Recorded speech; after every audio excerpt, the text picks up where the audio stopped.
যে খবরের দিকে আমরা এবার নজর রাখবো, নাগারে ধর্না ৩৫৮তম দিন। বকেয়া ডিএর দাবিতে আজ ফের পথে সংগ্রামী যৌথ মঞ্চ। রাজ্যের উপর চাপ বাড়াতে মহানগরে মহা সমাবেশ। হাজরা, শিয়ালদা, হাওড়া শহরের ৩ প্রান্ত থেকে মিছিলের পর শহীদ মিনারে সভা। অয়ন ঘোষাল আমাদের প্রতিনিধি সরাসরি আমাদের সঙ্গে রয়েছেন। অয়ন, ৩৫৮তম দিনে আজ বেশ একাধিক কর্মসূচি রয়েছে সংগ্রামী যৌথ মঞ্চের, ঠিক কি জানতে পারছো?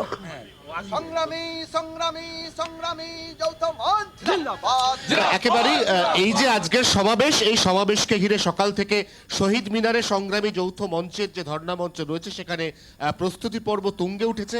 মঞ্চ ইতিমধ্যে আমরা দেখতে পাচ্ছি শহীদ মিনারের সামনে সেই মঞ্চ প্রস্তুত হয়ে গিয়েছে। গতকাল কলকাতায় বৃষ্টি হয়েছে, অতএব শহীদ মিনারের যে ময়দান, এই ময়দানের এখনো পর্যন্ত যে অংশ নিচু বা কাদা জল জমে রয়েছে সেই অংশগুলোকেও একইভাবে বালি দিয়ে ঢেকে এখানে সমাবেশের যে ক্ষেত্র, সেই ক্ষেত্র প্রস্তুতির চেষ্টা চলছে। ঠিক সামনের সপ্তাহে আজকের দিনে এই ধর্ণা মঞ্চের 1 বছর পূর্ণ হয়ে যাবে। আজকে ৩৫৮তম দিন, ঠিক 1 সপ্তাহ বাদে ৩৬৫তম দিন। এই যে প্রায় 1 বছর বসে রইলেন, কি পেলেন? অনেক কিছু। একটা হচ্ছে যে সরকারি কর্মচারীদের সাথে সাধারণ মানুষের যে বিভেদ তৈরি করার চেষ্টা বিভিন্ন সরকারের সময় সচেতনভাবে হয়েছে। আমরা যে সমাজের শত্রু নয় সেটা মানুষ বুঝতে পেরেছেন।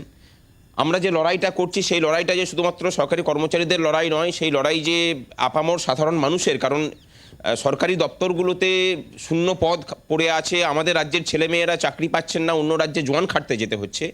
এর বিরুদ্ধে যে লড়াই, অস্থায়ী কর্মচারীদের যে নিদারুণভাবে শোষণ চলছে, তার বিরুদ্ধে যে লড়াই, সেটা মানুষ বুঝতে পেরেছেন। তার মানে এরা অর্থাৎ চাকরি প্রার্থীরা যারা দীর্ঘদিন ধরে এই মাতঙ্গিনী মূর্তির পাদদেশ বা অন্যান্য জায়গায় ধর্নায় বসে রয়েছে, তারাও আজকের এই সমাবেশে যোগ দেবে। সব মিলিয়ে কত সমাগম আশা করছেন?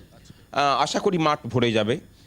আর চাকরি প্রার্থীরা মানে হাজরার এর থেকে মিছিল করছে। আদিবাসীদের একটা সংগঠন, গণসংগঠন, তারাও যোগ দিচ্ছেন। সুতরাং বলা যায় যে সংগ্রামী যৌথ মঞ্চ এতদিন যেভাবে চলছিল আর তার থেকে একটা রূপান্তরের জায়গায় যাচ্ছে। প্রশ্ন হচ্ছে, বিভিন্ন জায়গাতে রেল অবরোধ চলছে। একটি নির্দিষ্ট সংগঠন তারা একটি পৃথক রাজ্যের দাবিতে আজকে রেল অবরোধ করছে। তো যত সংখ্যক মানুষের আসার কথা, সবাই শেষ পর্যন্ত কি এসে উঠতে পারবেন? কি একটু বিঘ্নিত হবে, মানে যেসব জায়গাতে অবরোধটা হয়েছে তাতে একটু অসুবিধা তো হবেই। কারণ ট্রেনটা তো এখনো পর্যন্ত মানুষের বড় যাতায়াতের উপকরণ, এবং আমাদের যারা কর্মচারীরা, শিক্ষকরা যারা আসেন, তারা অধিকাংশরা ট্রেনটাকে অ্যাভেল করেন আর কি। বাসের ইয়েটা কম করা হয়। তা এটা হঠাৎ করেই এটা হয়েছে, একটু অসুবিধা তো হবেই সেটা। তা সত্ত্বেও মাঠ ভরবে আশা করছেন সংগ্রামী যৌথ মঞ্চের আহ্বায়ক ভাস্কর ঘোষ। এই মুহূর্তে ক্যামেরা বন্ধু তরুণের মাধ্যমে সেই ছবি, যেখানে আমরা দেখতে পাচ্ছি আজকের যে সমাবেশ, 3টি বড় মিছিল, একটি হাজরা মোড়, একটি হাওড়া স্টেশন, একটি শিয়ালদহ স্টেশন থেকে বেলা 12টায় শুরু হয়ে 2টোর মধ্যে পৌঁছবে এই শহীদ মিনারের ধর্ণা মঞ্চের পাশে তৈরি অস্থায়ী মঞ্চের মাঠে, এবং সেখানেই 2টো থেকে শুরু হবে এই সমাবেশ। আহেলি, ধন্যবাদ অয়ন, নজর রাখো।